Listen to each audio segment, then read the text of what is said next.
नमस्कार, आप देख रहे हैं स्टेट टुडे न्यूज। मैं हूं आपके साथ हर्षिता मिश्रा। आइए करते हैं खबरों से शुरुआत।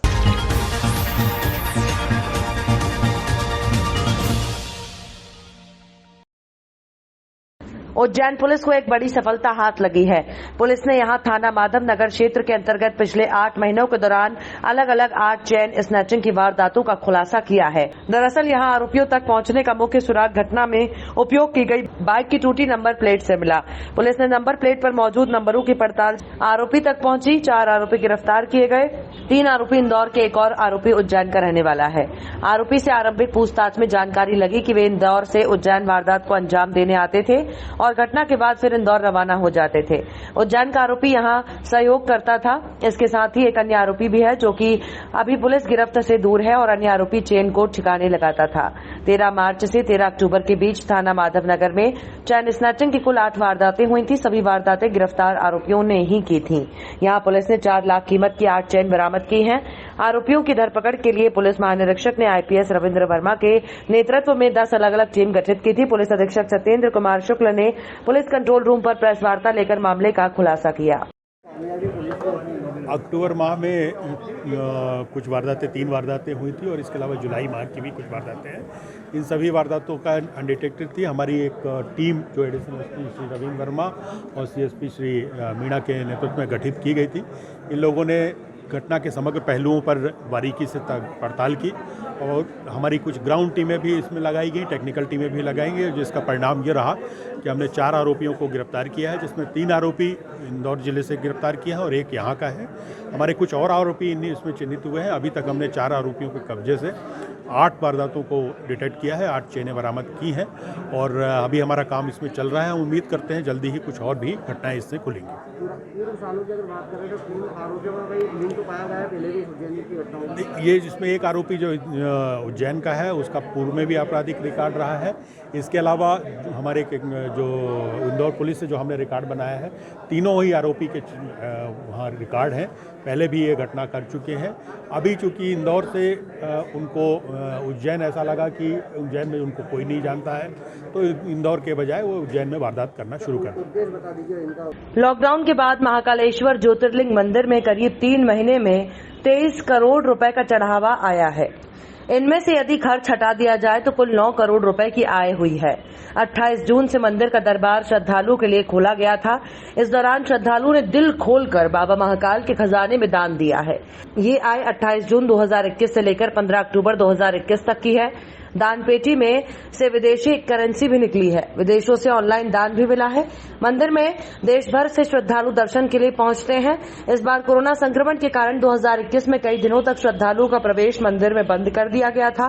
संक्रमण दर कम होते ही मंदिर प्रबंध समिति ने आज से 28 जून को दोबारा श्रद्धालु के लिए खोल दिया। 11 सितंबर 2021 से श्रद्धालुओं के लिए भस्म आरती में प्रवेश शुरू हुआ। 28 जून 2021 से लेकर 15 अक्टूबर 2021 तक करीब 3 महीने के दौरान भगवान महाकाल के खजाने में लड्डू प्रसाद, शीघ्र दर्शन टिकट, मंदिर परिसर में विभिन्न दान पेटियां, अभिषेक, भेंट से प्राप्त राशि, भस्म आरती और अन्य विविध आय, ध्वजा और श्रृंगार के माध्यम से करीब 23 करोड़ रुपए प्राप्त हुए हैं। आय के अलग अलग स्रोतों की बात की जाए तो शीघ्र दर्शन से भी खासी कमाई मंदिर को हुई है। इसमें 7 करोड़ 53 लाख रुपए की आय हुई है। भस्म आरती में एक दिन में 1000 श्रद्धालुओं को अनुमति मिल रही है, जिसमें ऑनलाइन परमिशन वाले श्रद्धालु को 100 रुपए और ऑफलाइन परमिशन वाले श्रद्धालु को 200 रुपए शुल्क दान के रूप में लग रहा है।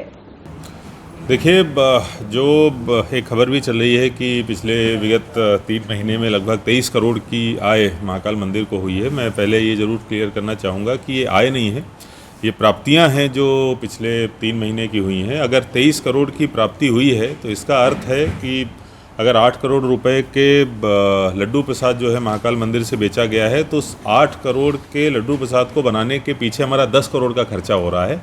तो सीधा सीधा हमारा 10 करोड़ इसमें माइनस हो जाता है। इसके अलावा जो दान राशि प्राप्त हो रही है दान पेटियों में, उसमें से कुछ हिस्सा जो है पुजारियों को भी जाता है। तो अगर हम इस हिसाब से देखें, पिछले 3 महीने में लगभग हमको 9 करोड़ के आसपास की आय मंदिर को हुई है।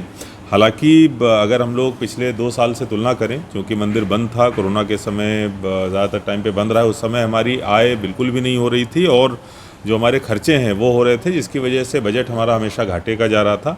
अब ज़रूर है, कोरोना के समाप्ति के बाद में जो हमारी पिछले 3 महीनों में 9 करोड़ की आय हुई है, इससे थोड़ी बहुत बचत हमारी मंदिर की हो रही है, क्योंकि जो खर्चे हैं वो तो हमारे ऑलरेडी हो ही रहे हैं।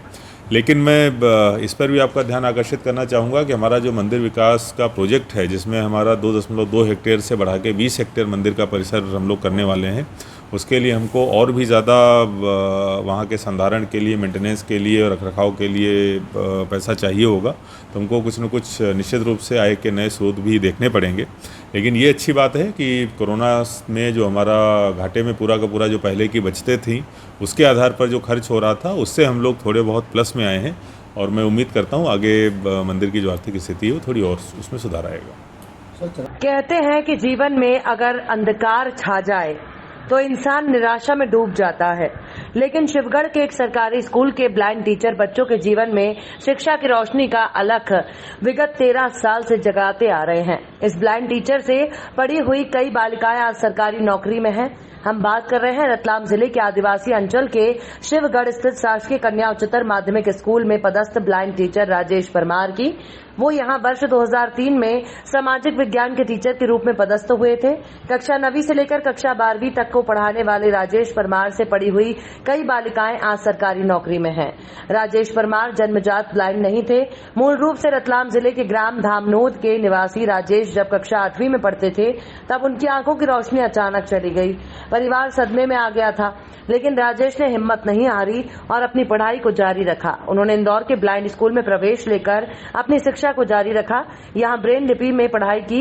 इसके बाद कक्षा 11वीं और 12वीं भोपाल में सामान्य बच्चों के साथ पढ़कर उत्तीर्ण की। उन्होंने टेलीफोन ऑपरेटिंग का कोर्स भी किया और फिर पढ़ाई पूरी करने के बाद वर्ष 2003 में निकली शिक्षकों की भर्ती में विकलांग कोटे में आवेदन किया और शिक्षक के पद पर चयनित भी हुए।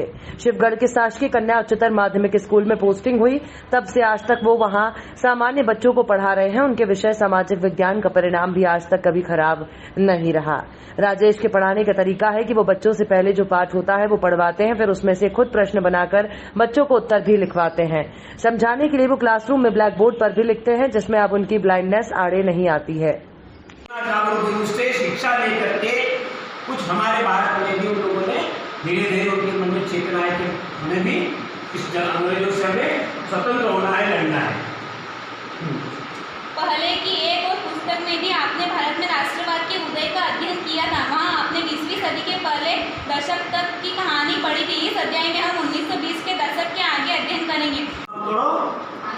है ना, कानून बनाया था, दांडी यात्रा, जलियांवाला बाग हत्याकांड, ठीक है। तो ये राष्ट्र को जगाने के लिए छोटे छोटे आंदोलन हुए। तो उन्हीं आंदोलनों ने एक विशाल रूप धारण किया, जिसको अखिल राष्ट्रीय आंदोलन कहा गया, जिसमें गांधी जी का। क्या नाम है आपका? मैं श्रीमती हंसा चौहान, यहाँ पर मैं उच्च माध्यमिक शिक्षक हूँ, वरिष्ठतम टीचर। राजेश परमार जी हाँ, आपके साथ में पुराने लगते हैं, ये स्कूल में पढ़ाते हैं जी। आपके साथ बैठते जो हैं, थोड़ा बताएं इनके बारे में, क्या किस तरह का व्यवहार है, क्या बच्चों को किस तरह से पढ़ाते हैं। बच्चों ने कभी आप लोगों से इस तरह की शिकायत की क्या कि सर पढ़ाते हैं समझ में नहीं आता या कुछ चेंज कर दें? जी नहीं, मैं सर यहाँ पे 2003 से है और मैं अभी बाद में ट्रांसफ़र हो गई हूँ। मुझे 2-3 साल हुए हैं, लेकिन इतने में मैं सर को बहुत अच्छे से समझती हूँ। सर का कमांड इतना अच्छा है क्लास पे कि उनकी एक आवाज़ में ही सारे बच्चे व्यवस्थित बैठ जाते हैं। और पढ़ाने के मामले में भी मतलब इनको बहुत सारी चीज़ें मौखिक याद है और वो अपने हिसाब से मतलब जो चैप्टर उनको बता जाते हैं, बच्चे उनके सहयोग करते हैं। एक बच्ची या कोई भी एक सहयोगी खड़े हो जाते हैं तो चैप्टर उनको बता जाता है, आज ये चैप्टर पढ़ाना है। उस चैप्टर को ये बहुत अच्छे से डील कर लेते हैं बिना किसी सहयोग के। मतलब इनके माइंड में सारी जो चैप्टर है, जो कोर्स है, वो एकदम क्लियर है और कमांड भी बहुत अच्छा है। और हम लोग जो स्टाफ के साथ जो है इनका तालमेल भी बहुत अच्छा है।